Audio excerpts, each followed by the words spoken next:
क्या कहा योगी आदित्यनाथ ने, सुनते हैं। बंगाल में पहली बार कमल खिला है। इसके अलावा तमिलनाडु में भी तो डीएमके की सरकार का पतन और एआईएडीएमके बीजेपी गठबंधन ने अच्छी सीटें पाई हैं। केरल में बीजेपी का खाता पहले की तुलना में बेहतर हुआ है, वोट परसेंटेज बीजेपी का बढ़ा है। तो इसके लिए पूरे एनडीए परिवार को बधाई और आप सबका अभिनंदन। कितना सीरियस तस्वीर आपने देखी और मुख्यमंत्री योगी आदित्यनाथ का बयान भी आपने सुना। राजकुमार जी भी अब हमारे साथ स्टूडियो में हैं। बहुत स्वागत सर आपका। और लगातार इतने दिनों से चर्चा चल रही थी कौन जीतेगा, कौन जीतेगा, जीतेगा तो उसके पीछे कारण क्या होगा। ममता बनर्जी हार गई, उनका किला ढह गया और अभी जो जश्न की तस्वीरें हम देख रहे हैं उसके पीछे ज्यादातर एनालिस्ट का कहना यह है कि वो जो डर खत्म हुआ है उसकी वजह से ये भरोसा जगा कि हाँ ममता बनर्जी जा सकती हैं और कोई और सरकार भी बना सकता है, बीजेपी की सरकार आ सकती है। देखिए अभी सौरभ जी कह रहे थे, शायद आपने भी कहा अकल्पनीय और अविश्वसनीय। अविश्वसनीय तो नहीं है, अब सामने आ गया सच, आंकड़े सामने हैं, ऊपर नीचे 2 4 5 हो जाएंगे आखिरी गिनती तक, लेकिन अकल्पनीय जरूर था, कल तक था। कल भी हम लोग जब चर्चा कर रहे थे तो सबसे बड़ा चेंज जो 21 में और अब मान रहे थे वो ये मान रहे थे कि फियर फैक्टर कम हो गया।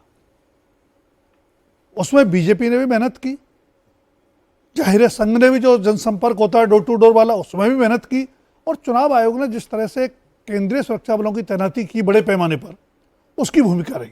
तो जब वो फियर फैक्टर कम हुआ तो आप देख रहे हैं कि वोट परसेंटेज बीजेपी का, जिसकी उम्मीद बहुत शायद कम लोगों को रही होगी कि 5% तक या 6% तक वोट बढ़ जाएगा जी, 7% वोट 7% बढ़ा, ऐसा बहुत कम होता है।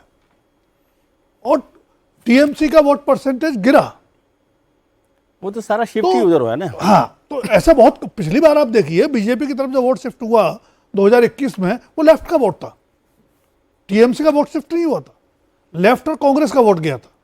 और उससे पहले 2011-12 की बात करें तो टीएमसी के पास कांग्रेस का वोट गया था। तो बीजेपी ने जिस तरह से टीएमसी के वोट को अपने साथ कैच किया, मतलब ये हुआ कि जिस 2 ध्रुव की हम बात कर रहे थे कि मुस्लिम वोटर जो वहाँ करीब 27 से 30% है, वो 75% तक टीएमसी के लिए वोट करता है, हिंदू 70% से प्लस है, लेकिन बीजेपी को 45 के आसपास ही वोट मिलता है।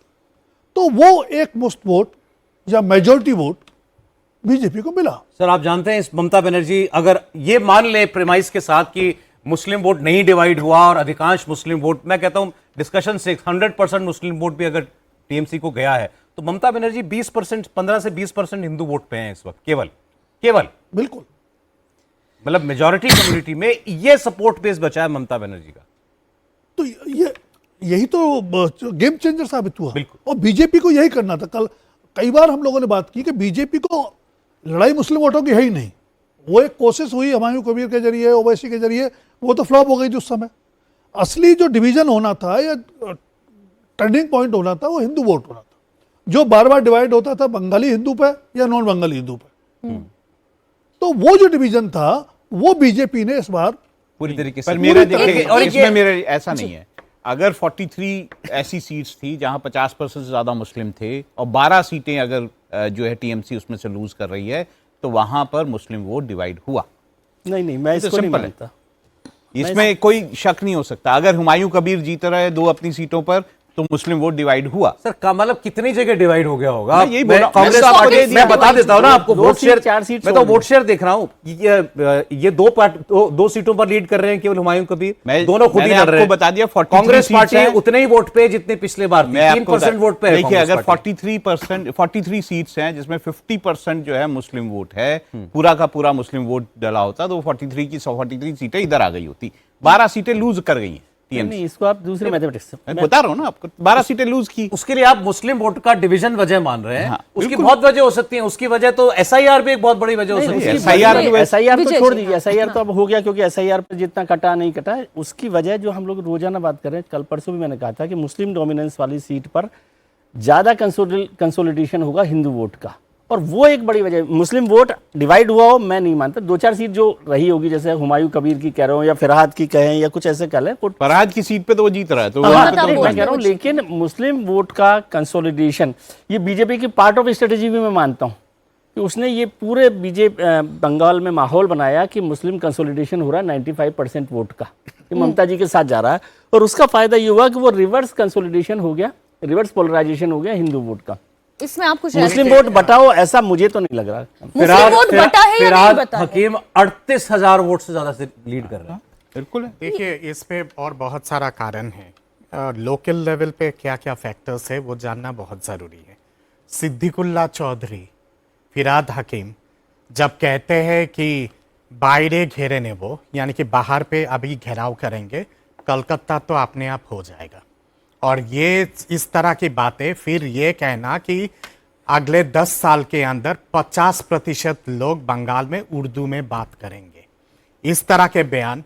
फिर आपका जब इस्कॉन के महाराज जो साधु हैं, उनका जब चट्टोग्राम में इस तरह बर्बरतापूर्ण चीजें हो रहा था, ममता दीदी के जुबान से एक भी शब्द नहीं।